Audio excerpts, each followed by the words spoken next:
आज की आध्यात्मिक कक्षा में आप सभी भाई बहनों का बहुत बहुत स्वागत है। आज की चर्चा का विषय है आध्यात्मिक यात्रा और भौतिक यात्रा।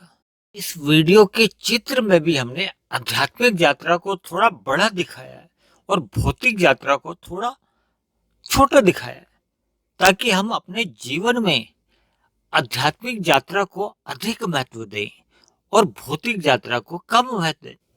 जैसा कि हम जानते ही हैं कि शास्त्रों में तीन ही तत्वों की चर्चा आती है: प्रकृति, भगवान और आत्मा। आत्मा चेतन बताई गई है और परमात्मा को परम चेतन कहा जाता है, जबकि माया जड़ है। देखिए, मनुष्य योनि पाकर हम जितनी भी आध्यात्मिक यात्रा करना चाहते हैं हम कर सकते हैं। मनुष्य से अलावा ऊपर की योनियां हो चाहे मनुष्य से अलावा नीचे की योनियां हो, उन सभी योनियों में आध्यात्मिक यात्रा कर पाना संभव ही नहीं है। यानी कि हम अपनी आध्यात्मिक उन्नति केवल और केवल मनुष्य योनि में ही कर सकते हैं। दूसरी बात, मनुष्य योनि में ही आपके और हमारे किए गए सकाम भाव से जितने भी पाप और पुण्य कर्म होते हैं उन्हीं का ही सुख दुख रूपी फल मिलता है। और मनुष्य योनि में ही हम निष्काम भाव से भी अपने कर्मों को कर सकते हैं, जिसकी कि भगवान श्री कृष्ण ने गीता में एक उपदेश अर्जुन को दिया था। यानी कि अर्जुन को एक निमित्त बनाकर आप और हम मनुष्यों के लिए वो निष्काम कर्म करने की प्रेरणा दी थी, क्योंकि निष्काम कर्म करने से हमारी आध्यात्मिक यात्रा में प्रगति होती है, उसमें गति पकड़ लेती है। देखिए, प्रकृति में तीन गुण है: तमोगुण, रजोगुण और सतोगुण। मैंने अक्सर अपनी चर्चाओं में इस बात पर जोर दिया है कि तमोगुण से 10 गुना अच्छा रजोगुण है, रजोगुण से भी 10 गुना अच्छा सतोगुण है। और कहीं कहीं मैंने इस बात पर भी जोर देकर कहा है कि सतोगुण से भी 10 गुना अच्छा विशुद्ध सतोगुण है। देखिए, जब हम तमोगुण कहते हैं तो इसका अभिप्राय यह लिया जाता है कि तमोगुण की प्रधानता है, और रजोगुण गौण है और सतोगुण अति गौण है। जब हम रजोगुण कहते हैं तो रजोगुण की प्रधानता होती है, तमोगुण गौण रहता है और सतोगुण अति गौण रहता है। इन बातों से हमें एक बात का और इशारा मिलता है कि अगर हम तमोगुण बोलें या रजोगुण बोलें, दोनों ही स्थितियों में मनुष्य का सतोगुण तो अति गौण ही बना रहता है। यानी कि जब तक मनुष्य सतोगुणी नहीं बनता, उसका सतोगुण प्रधान होता ही नहीं। और जब तक मनुष्य उस परमपिता परमात्मा की ओर अपनी यात्रा आरंभ नहीं करता, यानी कि सतोगुण से विशुद्ध सतोगुण की ओर जब तक हम अपनी आध्यात्मिक यात्रा आरंभ नहीं करते, तो फिर हमारी आध्यात्मिक यात्रा भी नहीं हो पाती। दूसरे शब्दों में आप यूं भी समझ सकते हो कि जब तक भौतिक सुखों को पाने की इच्छा बनी रहती है, तब तक हमारी आध्यात्मिक यात्रा आरंभ ही नहीं होती। हम कभी नीचे की योनियों में चले जाते हैं, कभी मनुष्य से ऊपर की योनियों में चले जाते हैं, कभी दोबारा मनुष्य योनि में आ जाते हैं। यानी कि हम 84 लाख योनियों के बीच में ही भ्रमण करते रहते हैं। जैसे जैसे हम कर्म करते हैं वैसी वैसी हमारी गति होती है। अगर हमारे संचित कर्माशय में पाप कर्मों की बहुलता हो जाती है, यानी कि पुण्य कर्मों की न्यूनता रह जाती है, तो उतने उतने अनुपात में हमें फिर नीचे की योनियों में जाना पड़ता है। नीचे की योनियों में जैसे जैसे पाप कर्मों का क्षय होता है, यानी कि एक ऐसी सीमा आ जाती है जब हमारे पाप कर्म घटते घटते वो पुण्य कर्मों के बराबर आ जाते हैं, तो फिर पुनः मनुष्य योनि की प्राप्ति मिलती है। और मनुष्य योनि में ही आपको और हमें एक अवसर होता है कि हम अपने कर्मों में भी सुधार कर सकते हैं और परमात्मा को पाने के लिए हम आध्यात्मिक उन्नति भी कर सकते हैं। देखिए कर्मों में सुधार क्या है? देखिए जब मनुष्य भोगों से ही प्रेरित रहता है, यानी कि उसकी भोगों को भोगने की रुचि बनी रहती है। देखिए भोग के 5 विषय है ना, गंध, रस, रूप, स्पर्श और शब्द। इन 5 विषयों में कोई ना कोई एक विषय मनुष्य के जीवन में जब प्रधान होता है, शेष भले ही गौण रहते हैं, तो ऐसे में भी उसके सभी कर्म सकाम भाव से ही होते हैं। आरंभ में भले ही वो इनके लिए कर्म करता है, पुण्य कर्म करता है, लेकिन इन भोगों में लिप्त रहता हुआ मनुष्य कब पाप कर्म भी कर जाता है, मनुष्य को पता ही नहीं चलता। यानी जब तक मनुष्य के भीतर एक लालसा बनी रहती है भोगों को भोगने की, तो फिर उसकी वो भौतिक यात्रा ही बनी रहती है। कभी वो नीचे की जोनियों में चले जाता है, कभी ऊपर की जोनियों में, तो कभी मनुष्य जोनि में। लेकिन जब उसके भीतर निष्काम भाव से कर्म करने की प्रेरणा जगती है, यानी कि जब उसको इन भौतिक सुखों में से वैराग्य होने लगता है, ऐसी स्थिति में फिर वो प्रारब्ध वश भी जितने उसके सुख रूपी फल आए होते हैं, वो उनका भी त्याग करने लगता है। तो ऐसी स्थिति में फिर नए कर्म सकाम भाव से होने की बजाय निष्काम भाव से कर्म होने लगते हैं। जब मनुष्य के कर्म निष्काम भाव से होने लगते हैं, उसी दिन से मनुष्य की आध्यात्मिक यात्रा का शुभारंभ होता है। यानी कि अब उसकी भौतिक भोगों के प्रति एक स्थायी वैराग्य की स्थिति बनने लगती है। यानी अब मनुष्य की सतोगुण में एक स्थिति बन जाती है। फिर वो रजोगुण में केवल अपने स्थूल शरीर की आवश्यकताओं की पूर्ति के लिए ही कर्म करता है। यानी कि अब उसकी रुचि भोगों को भोगने की नहीं होती। देखिए जब तक हमारा स्थूल शरीर रहता है, तो स्थूल शरीर की कुछ आवश्यकताएं तो मरते दम तक बनी ही रहती हैं और उन आवश्यकताओं की पूर्ति भी करनी होती है। लेकिन केवल आवश्यकताओं की पूर्ति के लिए ही कर्म किए जाते हैं, ना कि भोग प्रेरित होकर कर्म होते हैं। यानी कि अब उसकी स्थिति सतोगुण से आगे विशुद्ध सतोगुण की ओर भी यात्रा की ओर निकल पड़ता है। देखिए जब मनुष्य निष्काम भाव से कर्म करने लगता है, तो फिर उसकी सत्संग में भी रुचि बहुत अधिक बनने लगती है। यानी कि आरंभ में जब उसका सत्संग बेमन से होता था, तब उसकी विषय भोगों में या संसारी आकर्षणों में रुचि बनी रहती थी। इसीलिए तो देखिए सत्संग बेमन से आरंभ में होता है, फिर धीरे धीरे जब भोगों के प्रति वैराग्य होने लगता है, ये वैराग्य जब स्थायी स्थिति में आ जाता है, तो फिर श्रद्धा पूर्वक सत्संग होने लगता है। फिर मनुष्य का परमात्मा के प्रति अधिक रुचि होने लगती है, परमात्मा के प्रति उसकी प्रीति जाग जाती है। यानी अब मनुष्य की दिनचर्या ही बदल जाती है। रात को वो जल्दी सोने लगता है, यानी कि तमोगुण का एक मर्यादित संग ही होता है, और सुबह ब्रह्म मुहूर्त में उठ जाता है, ताकि परमात्मा की जो अनुकूल परिस्थितियां होती हैं, उसका उसको पूर्ण रूप से लाभ मिलने लगता है। यानी कि अब उसका सतोगुण में स्थिति मजबूत होने लगती है, जिसके फलस्वरूप उसकी विशुद्ध सतोगुण की ओर आध्यात्मिक यात्रा में एक गति आ जाती है। यानी कि अब निष्काम भाव के साथ साथ उसके ज्ञान में वृद्धि होने लगती है। यानी कि अब उसका प्रकृति और परमात्मा का जो एक ज्ञान और विज्ञान है, उसकी एक विशेष उसको समझ आ जाती है। यानी ऐसी स्थिति में वो पाप कर्मों को तो बहुत पीछे छोड़ आता है, क्योंकि तमोगुण की स्थिति ही पाप कर्मों की ओर ले जाती है, और रजोगुण को भी वो मर्यादा में रखता है। यानी कि अपने स्थूल शरीर की आवश्यकताओं की पूर्ति के लिए ही कर्म करता है। यानी कि अब उसका रजोगुण भी पीछे रह जाता है।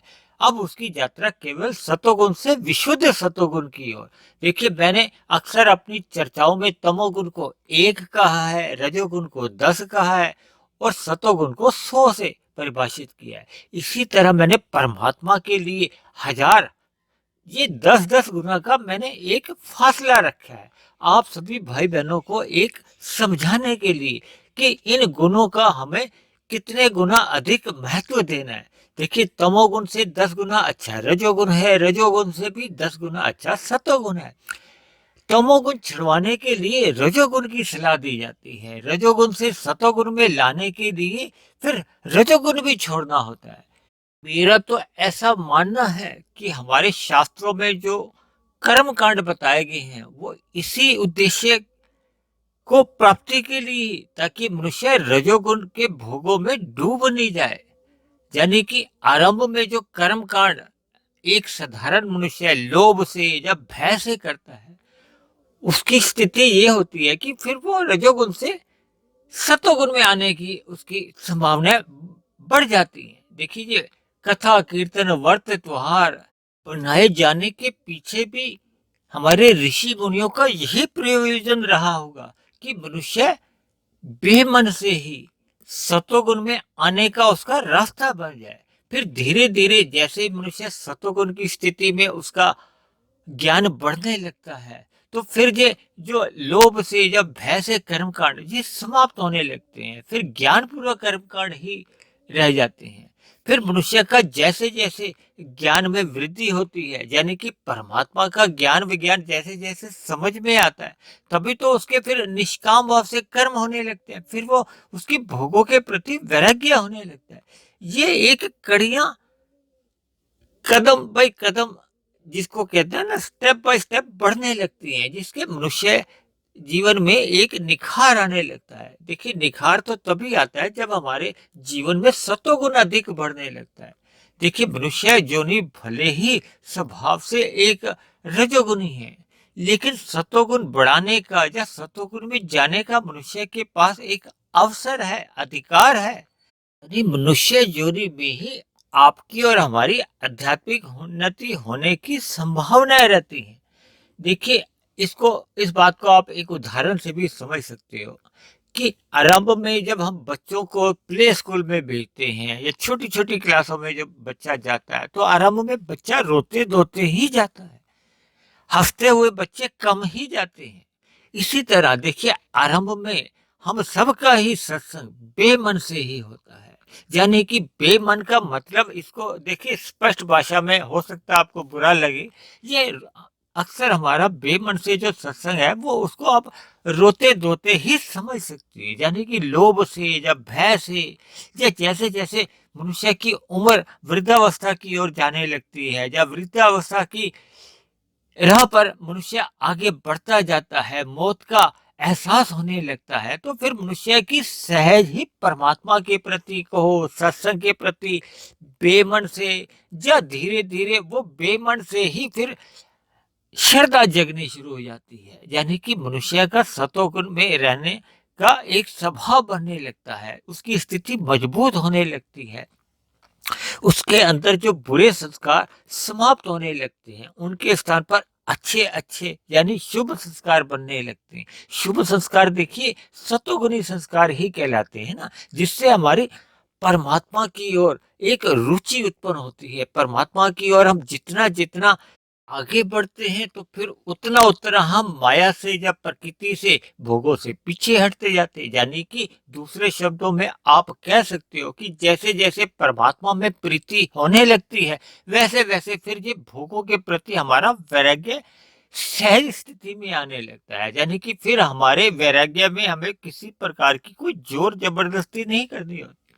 यानी हम मनुष्य जीवन पाकर हम जितना परमात्मा की दिशा की ओर, परमात्मा से प्रीति करते जाते हैं, हमारी आध्यात्मिक उन्नति है।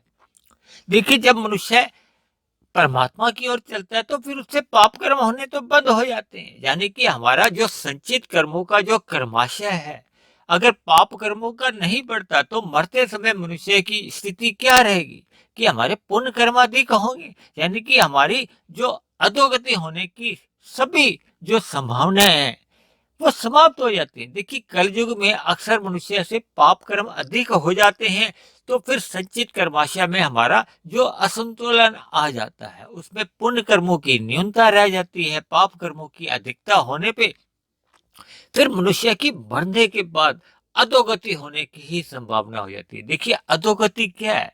मनुष्य से नीचे की जो इतनी जोनियां हैं, जो हम घरों के आसपास ही देखते हैं, देखिए उन जोनियों में जन्म लेने के बाद तो फिर आध्यात्मिक उन्नति हो नहीं सकती।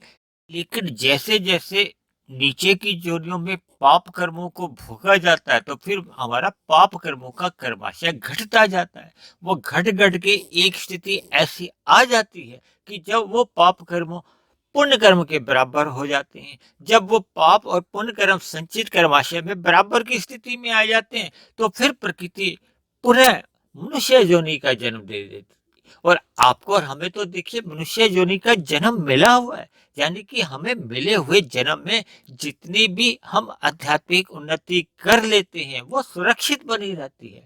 सुरक्षित का मतलब ये है कि हमें मरने के बाद पुनः से मनुष्य योनि मिलेगी, और मनुष्य योनि में जितनी हम पहले की मनुष्य योनि में आध्यात्मिक उन्नति कर चुके थे, वैसी ही परिस्थितियां हमें पुनः अगले मनुष्य योनि में प्राप्त हो जाती हैं। फिर उस मनुष्य योनि में फिर से हम प्लस माइनस कर सकते हैं। देखिए एक क्रिकेट के मैच में जब शाम को मैच खत्म होता है, अगर कोई 95 रन पे नॉट आउट था तो अगले दिन जब वो खेलने आता है तो उसके 95 रन सुरक्षित माने जाते हैं ना। तो फिर जैसे ही वो 5-6 रन और बनाता है तो उसका शतक मान लिया जाता है। इसी तरह हम आध्यात्मिक यात्रा जितनी करते जाते हैं वो हमारी सुरक्षित बनी रहती है। जबकि भौतिक जगत में हम जितनी भी ये भौतिक उन्नति कर लेते हैं या भौतिक उपलब्धियां प्राप्त भी कर लेते हैं, देखिए वो हमारे स्थूल शरीर के मरने के साथ ही समाप्त समझी जाती है। यानी कि भौतिक उन्नति केवल और केवल वर्तमान जीवन तक ही सीमित रहती है, जबकि आध्यात्मिक उन्नति हमारी अगले मनुष्य योनि में स्थानांतरित कर दी जाती है, यानी कि सुरक्षित बनी रहती है।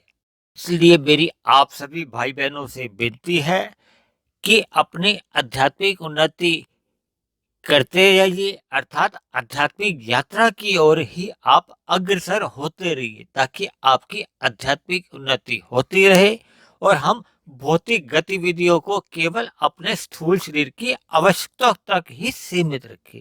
और ये तभी संभव हो पाता है जब हम श्रद्धापूर्वक निरंतर सत्संग में रहने का अभ्यास करते हैं, स्वभाव बना लेते हैं, अपनी दिनचर्या में सुधार कर लेते हैं। यानी सुबह जल्दी उठकर हम ब्रह्म मुहूर्त का शुभ लाभ ग्रहण करने लगते हैं। आप सभी के जीवन में भी ये आध्यात्मिक उन्नति निरंतर अग्रसर होती रहे। इन्हीं शुभकामनाओं के साथ आज की चर्चा को, आज के सत्संग को हम यही विश्राम देते हैं। आप किसी भाई बहन का कोई प्रश्न हो, कोई बात समझ में नहीं आई हो या किसी बात पर कोई आपकी आपत्ति हो, तो आप नीचे जाकर कमेंट्स बॉक्स पर आप अपने विचार, अपने सुझाव या आप अपनी कोई आपत्ति लिख सकते हैं। और यदि आपको मेरे बने हुए ये आध्यात्मिक वीडियो अच्छे लगते हैं, आपके ज्ञान में वृद्धि होने लगी हो, परमात्मा में आपकी प्रीति जग गई हो, तो मेरी आपसे विनती है कि आप मेरे आध्यात्मिक ज्ञानात्मक चैनल को सब्सक्राइब करें व अन्य जिज्ञासु भाई बहनों को भी ऐसा शुभ कार्य करने की प्रेरणा दे, ताकि हम सभी के जीवन में आध्यात्मिक उन्नति निरंतर होती रहे, यानी हमारी आपकी आध्यात्मिक यात्रा निरंतर परमात्मा की ओर निरंतर और निरंतर बढ़ती ही रहे। तो आज की चर्चा को हम यहीं समाप्त करते हैं। कल फिर मिलते हैं एक नए विषय को लेकर, एक नए संदेश के साथ। तब तक आप सभी भाई बहनों का बहुत बहुत धन्यवाद।